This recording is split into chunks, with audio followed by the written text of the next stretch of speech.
recognized. Yeah. Hindi natin i-reverse ang plenary sa Pasay City Jail. If you ask me to vote, ang gusto ko dito. Kasi hindi naman penalty ang contempt in the sense na gano'n, no? But Mr. President, hindi naman pwedeng magbobotohan tayo dito sa plenary tapos i-reverse ng kung sino man. Oh, may pinariringgan na naman siya dyan. Sinabi niya, nagbobotohan sila sa plenary tapos i-reverse daw ng kung sino man. Sino na naman yung pinaparinggan mo? Alan, bida-bida Cayetano.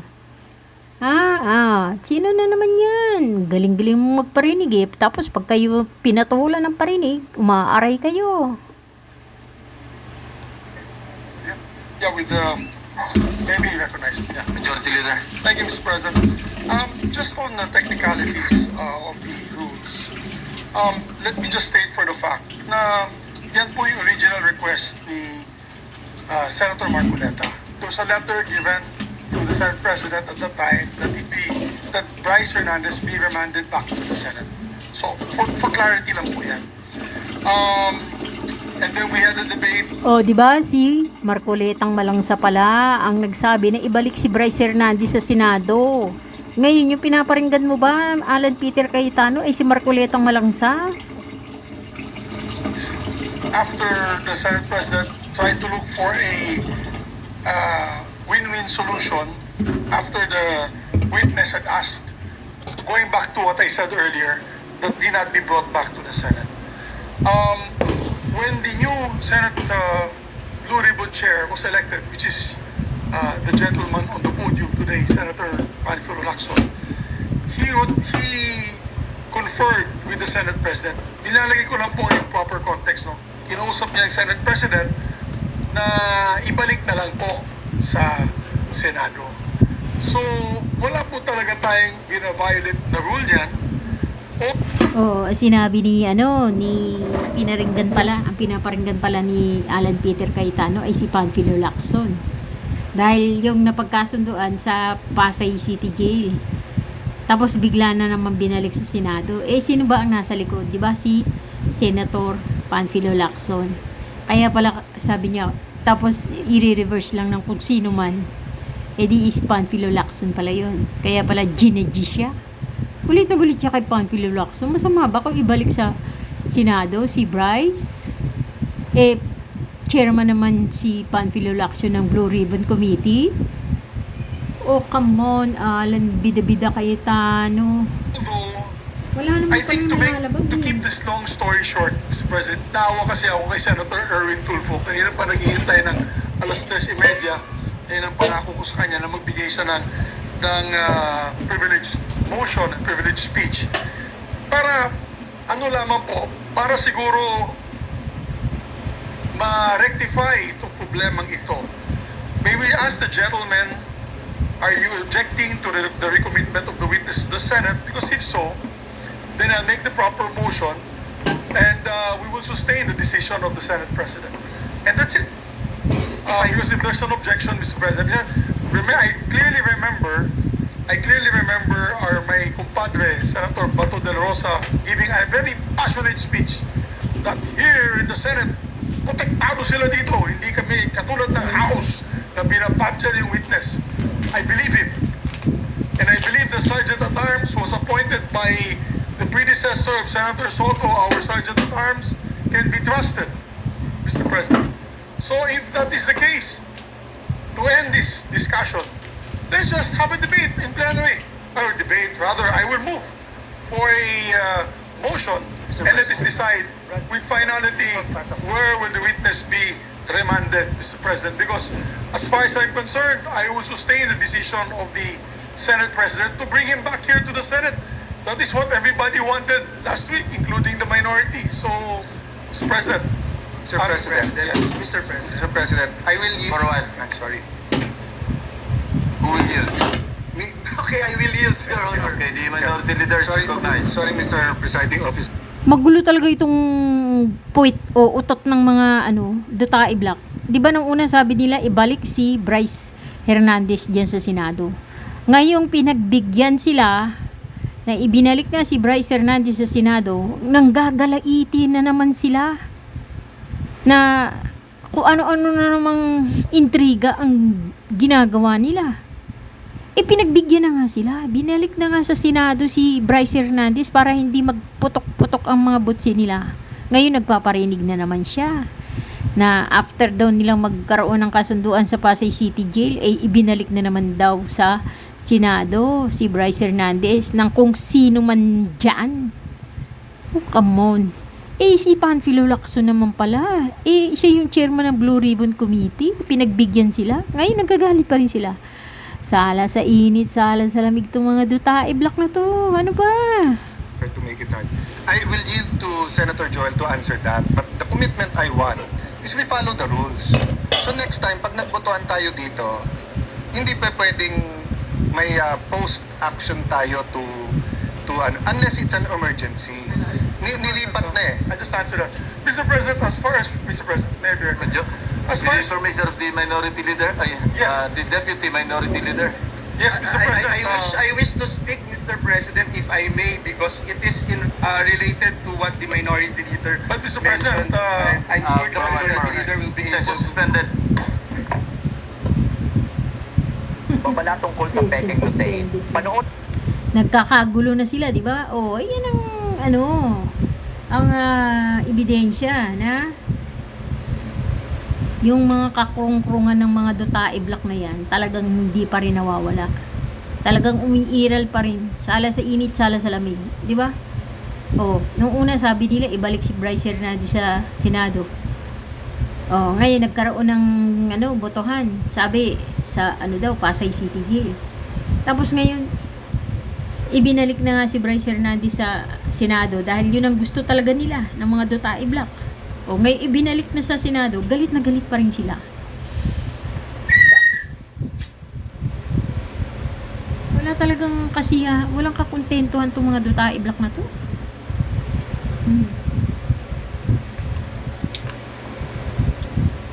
Walang mangyayari sa buhay pag ganyan. Magulo ang buhay niyo. Pangit talaga.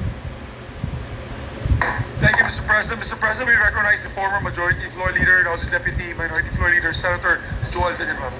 Senator Joel Villanueva is recognized. Thank you, Mr. President. Thank you to our majority leader. Mr. President, distinguished colleagues, I have been listening attentively to the statements, comments, ideas, arguments being raised in this August chamber. But I think the very first question that was raised when we opened the session is when Senator Bato de la Rosa asked as to whether or not plenary action can be superseded, Mr. President, by any action of the committee or even the Senate President. Mr. President, let me put on record my disagreement, Mr. President, with the decision that was made when Senator Jinggoy Estrada made a motion here in this August chamber, which was carried upon by the members of the Senate. So it was no longer just Senator Jinggoy or the members of the minority. It is the entire Senate who made that decision. And we wanted to put on record, Mr. President, why we supported that motion of Senator Jinggoy Estrada. Mr. President, last Tuesday, when this guy, the Assistant District Engineer from DPWH, mentioned the name of this representation and that of Senator Jinggoy, he immediately stated that he is scared of the Senate. He is scared of the Senate because he mentioned two senators. And during that time, Mr. President, Senator Tito Soto is already the Senate President. And then afterwards, a lot of congresspersons would say that he is safer in the House of Representatives. And then the lawyers of this fellow would mention na ngayon, all of a sudden, safe na siya dito sa Senado. It puts a bad taste in the mouth, Mr. President, na para po bang may mangyayari sa kanya pag nandito siya sa Senado. And that's why, again, when Senator Jinggoy made that motion, we all supported him. And not just the members of the minority, but the entire members of the Senate. And so, Mr. President, even if the majority right now, including some members of the minority, would support the idea of bringing him here in the Senate premises, Senate custody, I will have no objection, Mr. President. But as a former majority leader, I tried to look at the rules, Mr. President. I have not seen a single line in the Senate rules that says the plenary action ay po pwede pong masupersede ng anumang suggestion ng committee o ng mga abogado po natin sa Senado. But again, Mr. President, let me put on record, I will submit with the wisdom of the majority. If that is the desire of the majority, na ibalik po siya dito, yes, I have no problems with that, Mr. President. It's just that I appeal to my colleagues here. Yung colleagues, kung kayo ho dito ang isa sa mga pinangalanan, kahit wala akong ebidensya, kung kayo po dito ang ginawan ng, sabi nga ni Senator Cayetano, hindi screenshot picture ng isang telepono. Kayo ho yung gawa ng ganun. Kayo ho yung gawa na sabihin, idinala sa bahay nyo yung pera. Doon po sa simbahan ng JIL Church. Mr. President, hindi ko ho alam kung anong mararamdaman nyo kung nasa sapatos ko po kayo. Kahit ho si Satanas, hindi papayag doon sa script niya. Tatanggap ka ng suhol sa simbahan. Tapos, kung ano yung sabihin niya, yun ang masusunod. Doon ako sa PNP custodian. Doon ako sa Senado ngayon. Nagbago na isip ko. And then susunod po tayo. Mahirap po lunukin yun, Mr. President. Dear colleagues, sana hindi nyo maranasan itong ginawa sa amin. Lahat ng katotohanan pumupunta sa atin. Yung sinasabing Oh, ayan. Ayan ang katotohanan ng sinasabi ni Bryce Hernandez. Natakot siya mabalik sa Senado kasi meron siyang pinangalanan na 2 senador. Yung mga senador na yan, nagtatantrum na ngayon. Affected na sila. So, ibig sabihin, nakikita na yung mga emosyon nila. Yan ang ebidensya na totoo yung sinasabi ni Bryce Hernandez. Natakot siya diyan sa mga senador na yan. Na pinapangalanan niya na. 'Di ba? Na pwede siyang resbakan. Kasi anytime, pwede silang magtantrum diyan ayun na nga yung ginagawa ni Joel Villanueva. Halatang galit na galit siya. 'Di ba? Halatang galit na galit siya. Yung emosyon niya hindi niya makontrol. Ibinabakita niya yung ebidensya ng galit niya. At yan ang pinatatakutan ni Bryce Hernandez. 'Di ba? Tao lang naman din si Bryce Hernandez O ikaw, itinuro mo tapos doon ka ikukulong. Anong sa palagay mo mararamdaman mo? Hindi ka ba matatakot? 'Di ba? Ayun ebidensya na yan ng kinatatakutan ni Bryce Hernandez, 'di ba? CA member ako 2023 of October 2024 po ako naging CA. Ang dami nyo rito, kalahati po dito CA nun. 2023 sabi kino-confirm si Secretary Bunuan, 2022 confirmed si Secretary Bunuan.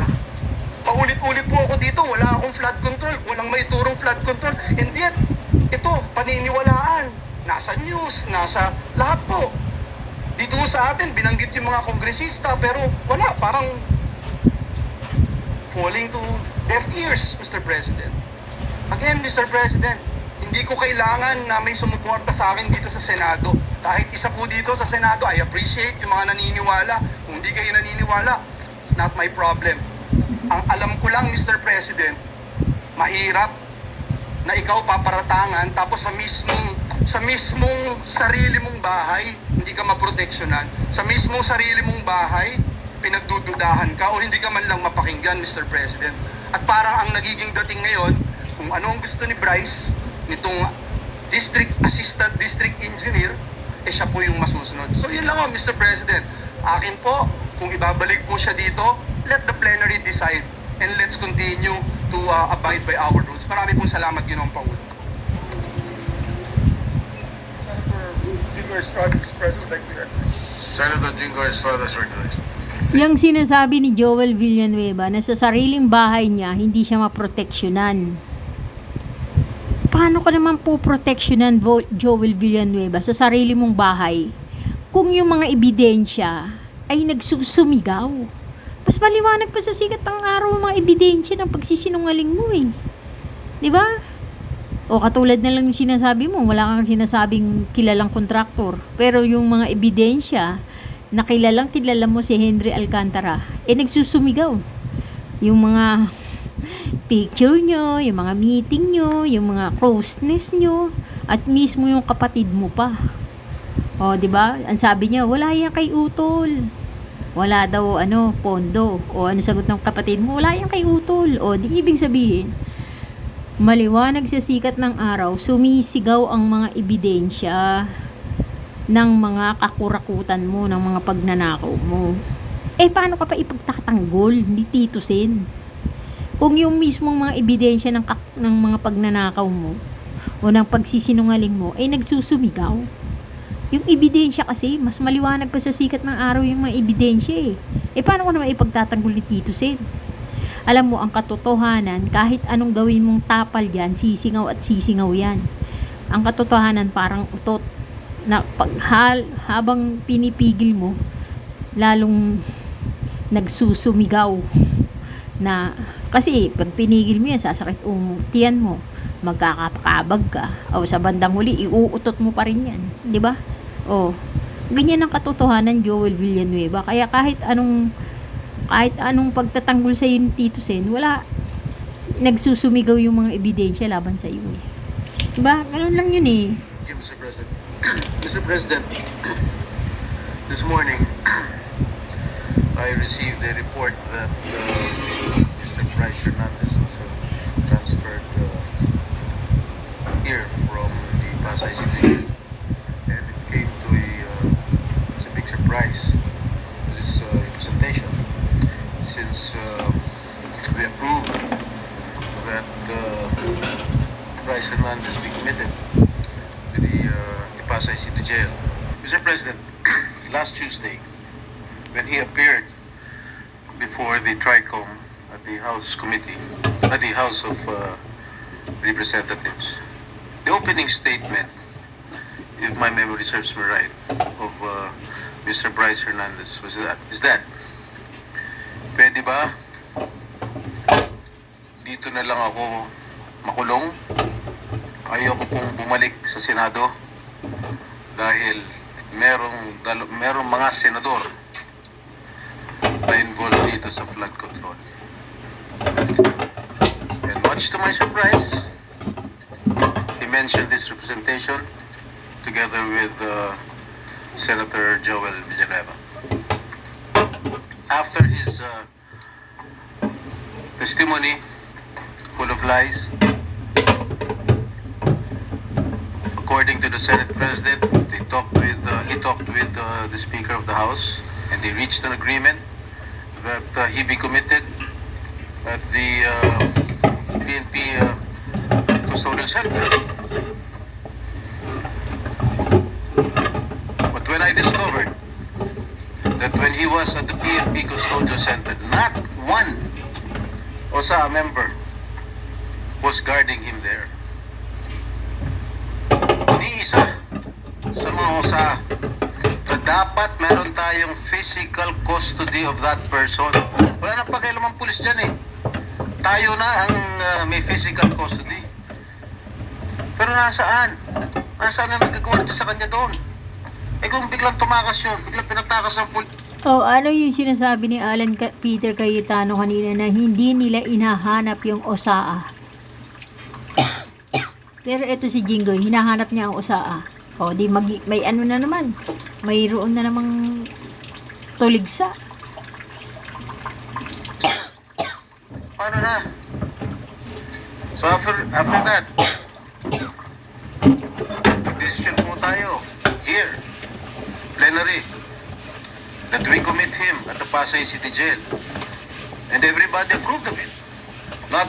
When I made my motion, sinigundahan ni Majority Leader Senator Vic Subiri, and no one objected. At ang sabi dito, I got hold of this letter from the lawyer of Mr. Bryce Hernandez, third to the last paragraph. We appeal for this because today there is renewed faith. Ito, September 15, today.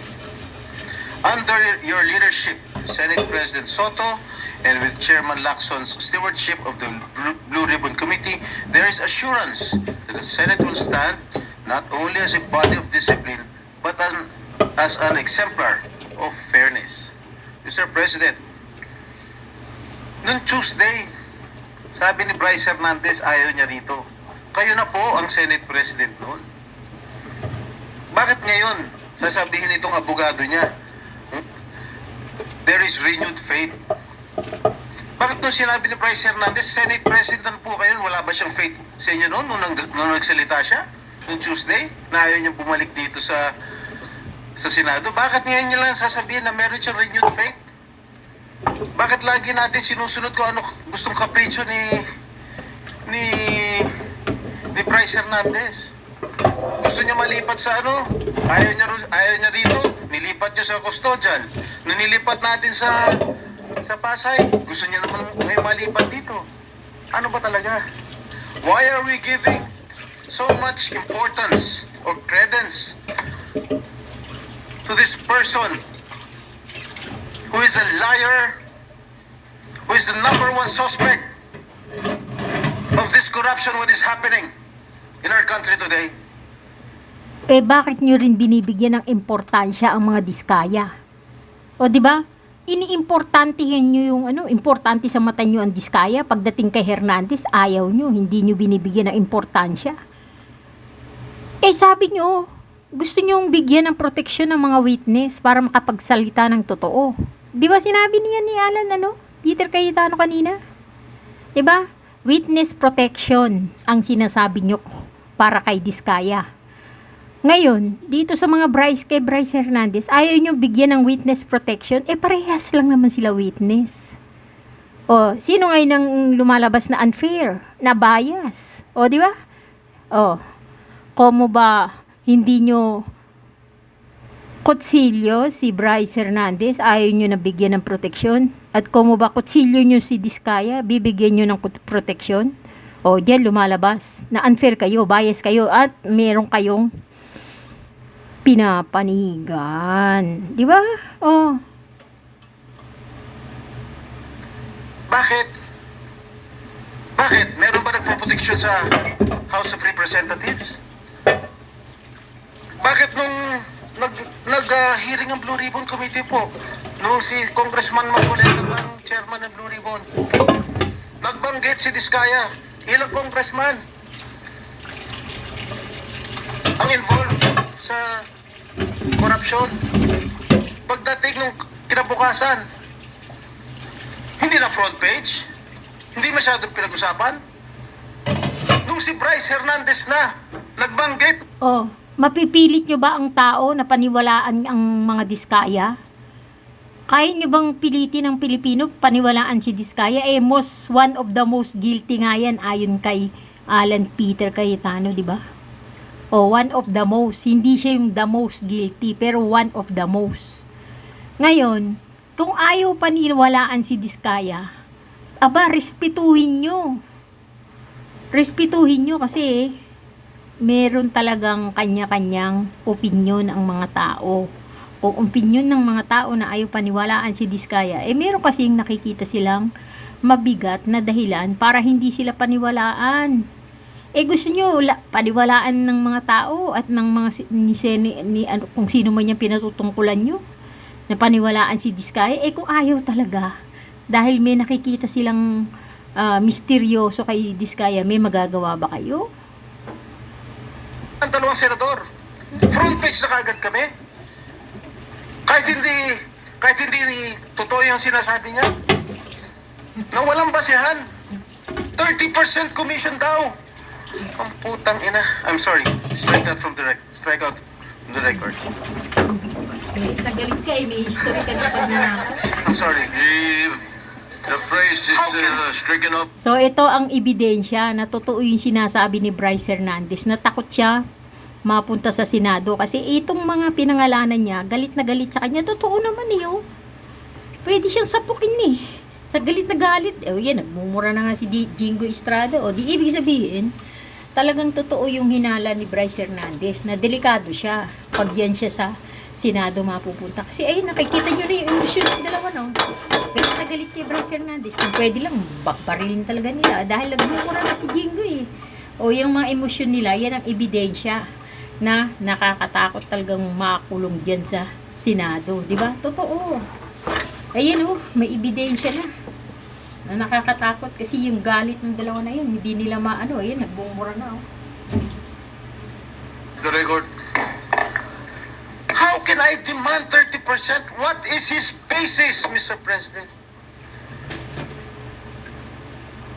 Pagkatapos niyan, wala na, kumalat na. Front page na sa lahat ng mga newspaper of general circulation. Lahat na. Masama na kami ni Joel Villanueva. Sa social media, everything, lahat. I've been there. Kaya pinag-iingatan ko pangalan ko. Why should I do such a thing, Mr. President? Why? I will never do such thing, Mr. President. Porket ba Oy, Jinggoy, kaya mo bang pilitin ng mga tao na paniwalaan ka? Etong tanong sa'yo. Ang mga Pilipino ayaw ka paniwalaan. Ang tanong, kaya mo bang pilitin ng mga Pilipino na paniwalaan ka? Ha? Dilat na dilat ang kamalayan ng Pilipino na ikaw ay isang magnanakaw. Doon pa lang sa Napolis scam, malaki na ng kinita mo eh, ng kinikbak mo eh. Oh, ibig sabihin, may sakit ka na talaga ng pagnanakaw. Kaya hindi mo masisisi ang mga Pilipino na hindi ka nila paniwalaan. Ngayon, gusto mo paniwalaan ka ng mga Pilipino? Eh di magpakatotoo ka. Simple lang ang tanong, ang sagot. Magpakatotoo ka. Huwag kang sinungaling. Kasi ang sinungaling, kapatid ng magnanakaw yan. Oh, alam mo, makikita talaga sinungaling ka pag nakita yung insertion mo sa GAA.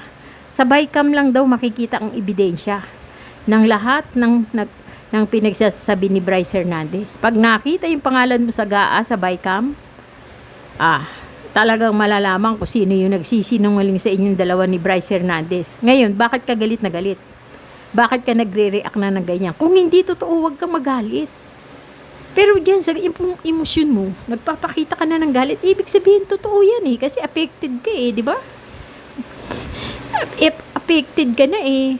Hindi pa nga napapatunayan. Alam mo, kahit 1 milyon pa o buong mundo ang magalit sa'yo, kung hindi naman totoo, huwag ka dapat magagalit. Huwag kang mag-react. Easy ka lang, relax ka lang. Kasi alam mo sa sarili mo, hindi totoo eh.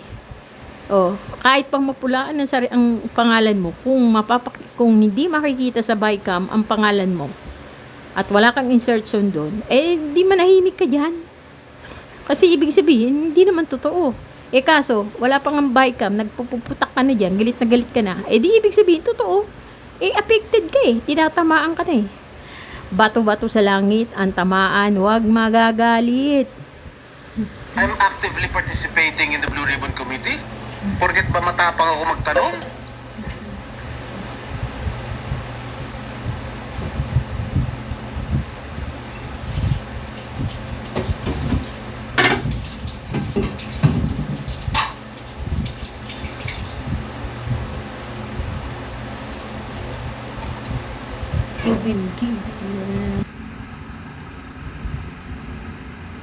Agad ang target nila? Bakit? I'm just doing my job as your senator. I have an oath to defend. I want to get all the bad crooks here in the government. That is my duty as your senator, Mr. President. Mr. President, sobra-sobra na. Lahat po kami apektado na. Even the Senate as an institution is also affected. Alam mo, kung hindi totoo ang mga inaakusa sa iyo, hindi ka dapat maapektuhan. Yun lang ang tama dyan. Kasi ikaw, kilala mo sarili mo. Ikaw ang higit na nakakakilala sa sarili mo, Jingo Estrada. Diba? Kung totoo ang inaakusa sa iyo, ayan, nakikita yan sa kung ano reaction mo na yun ngayon. Wala pa naman kasing napapatunayan, hindi pa nga nagtatrial, wala pa nga investigasyon. Ano pa lang yan, entrada pa lang yan eh. Diba? So kahit ituro ka ng ilang beses, kahit 1,000 beses ka ituro dyan, kung hindi naman totoo, wala kang dapat na ipag-alala. Kasi ang katotohanan, lalabas at lalabas yung katotohanan na yan. Hindi mo yung pwedeng pigilan. Ang sabi nga sa'yo, ang katotohanan parang utot. Parang utot. Na pag pinipigilan mo, lalo siyang nag-uumapaw na lumabas. Kaya kung hindi naman totoo, bakit ka nagpuputok-putok ang butsi mo? Kung hindi naman totoo, manahimik ka. Antayin mo ang katotohanan na lumantad. Hindi yung re-react ka na ng ganyan eh. Wala pa namang katotohanan. Hindi ibig sabihin, nasasaring ka. Dahil totoo ang mga ibinibintang sa'yo. Kasi galit na galit ka na eh. Ibig sabihin, nasasaring ka. Eh, di ibig sabihin, inaamin mo sa sarili mo, totoo lahat yung binibintang sa'yo. Kasi react ka na eh. Di ba? React ka na agad. Hindi pa naman napapatunayan. Di manahimik ka muna. Parang di ibig sabihin, totoo yan. Totoo yung binibintang sa'yo. Kasi grabe ang reaction mo. Grabe kang makareact. Dramatic. Ano yan? Drama king. May ano ka na ba? Sa bagay, drama. Ano ka naman eh? Best actor of the year eh. By the testimony of one habitual liar. Bakit paniniwalaan natin siya? Bakit yung mga yung sinigaw ng mga congressman? Bakit? Bakit hindi natin imbestigahan? Bakit yung mga senador ang iniimbestigahan? Ako, I'm open to any investigation. In fact, Mr. President, ngayon pala. Open ka pala sa investigation eh. Di manahimik ka. Antayin mo munang matapos yung investigasyon. Yung mga senador, yung mga congressman na yan, iimbestigahan din yan. Kasi pag hindi yan iniimbestigahan, unfair yan. Puputak ang Pilipino niyan. Diba? Eh ngayon, nasa bukana pa lang kayo ng pag-iimbestiga, di manahimik ka muna. Huwag ka muna maingay. Kahit hindi pa nagko-comment sa Blue Ribbon Committee ni Senator Lacson. Ngayon pa lang, I'm willing to sign any waiver to open my bank accounts. And that I'll put that on record. I don't know with Senator Joel, maybe will also conform with my idea.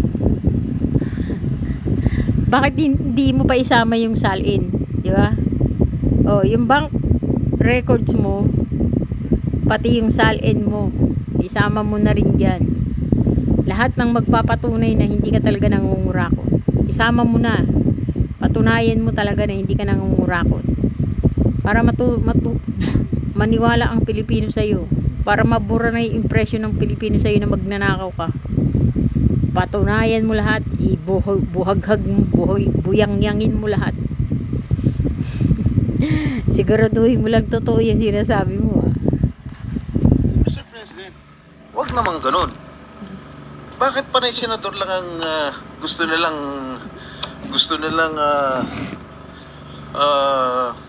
ipako sa krus? Bakit yung mga ibang Alam mo, parang ganito lang yan eh. Beauty is in the eyes of the believer,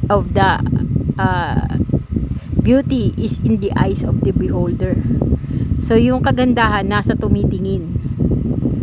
Ngayon, ang tingin sa iyo ng mamamayang Pilipino, pangit ka. May magagawa ka ba? Kung ang tingin sa iyo ng tao, pangit ka, kaya mo bang pilitin ang mga tao na gumanda ka sa paningin nila? Eh kung gusto mong gumanda ka sa paningin nila, di magpakatotoo ka. Yun ang totoong salita dyan. Magpakatotoo ka kasi. Kasi sinungaling ka rin eh. Sinasabi mo, tignan na lang natin sa bycam. Bakit ka nagre-react na dyan ng ganyan kung hindi naman totoo? Diba? Tignan natin sa bycam kasi iimbestigahan naman din yung bycam nyo eh. Kung ilan ang insertion mo dun eh. Diba? politiko. Dahil, porket ba sikat kami? Hindi naman yata tama yun. Pare-pareho lang tayo nasa gobyerno. Pare-pareho lang tayo naninilbihan dito. Yun lang po, Ginong Pangulo. Maraming salamat po. Worried about home security? Can't see your baby. Majority Leader. Thank you, Mr. President. Mr. President, we thank our distinguished gentlemen for their manifestations. And during the break, I believe we have reached a consensus. Mukhang hindi naman po siguro tayo mag-away na yun. No need for a vote with the Minority Leader and the group. I believe that better coordination na lang po. And we agreed to coordinate better with the Minority Floor Leader in these certain issues. Mr. President, you agreed. The Senate President agreed. So, with that, Mr. President, may recognize the Minority Floor Leader. Minority Leader. Yeah, Mr. President, and may also manifest. And extraordinary lang po na pinagbutuan natin yan sa plenary. So I just want to express that we want to support our chairman of the Blue Ribbon Committee, Senator Lacson. So after this, it will be the committee and the chairman in coordination with the Senate President. Diba? Hindi man kailangan parating pagbutuan dito. May mga extraordinary circumstances lang na nangyari. Kita mo, bigla siyang umurong. Bigla siyang nagpakumbaba nung malaman niya na si Blue Ribbon Committee Chairman Panfilo Lacson yung nag-request na ibalik si Bryce sa Senado. Bigla siyang akala niya kasi si Tito Sen na naman yung gumawa ng kaik-ikan na yon. Kaya sabi niya, to be reversed by somebody. Di ba? Akala niya na naman kasi may pinariringgan niya na babaliktarin lang ng kung sino man. Di ba? Mga bunganga kasi nila hindi siguro ito nagtatanong. No? Sino man ba? Kung sino man ba si Panfilo Lacson? Kung pagsalitaan niya babaliktarin lang naman ng kung sino man. Parang ang liit naman ang tingin niya kay Panfilo Lacson ng kung sino man. Parang degradable naman yung salita na yan. O underestimate niya ba? Ina-underestimate niya ba si Panfilo Lacson? Para sabihan niya na inire-reverse lang ng kung sino man. May karapatan si Panfilo Lacson na ibalik si Bryce kasi siya yung chairman ng committee, ng Blue Ribbon Committee si chairman na Marcoletang Malangsa nga yung sa kanya contempt. May karapatan si chairman Marcoleta, di may karapatan din si Panfilo Lacson na ibalik si Bryce, di ba? Kasi siya na yung chairman ng committee. Etong si Alan Bidabita Cayetano, grabe.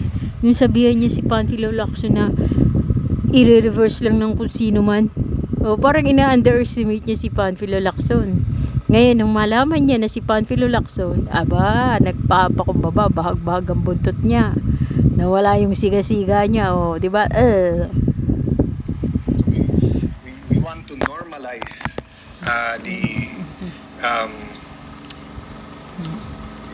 not only the consultation but the following of our rules, and we look forward to working with Senator Lacson and of course the Senate President. So we thank the good Minority Floor Leader for that, Mr. President. So we don't need to make another motion, Mr. President. Therefore, the decision to bring Bryce Hernandez here to the Senate is sustained, Mr. President. And let's move forward, Mr. President. With the permission of the body, and I believe the request of Senator Erwin Tulfo is that it should be recognized tomorrow na po. Anyway, it's a bit late. Kawawa naman ng ating kaibigan. Pero sabi po namin, siya ang unang i-recognize bukas. And before we do that, we'd just like to elect the chairpersons of the committees for the minority, Mr. President, so that they can already do their work as well as committee chair.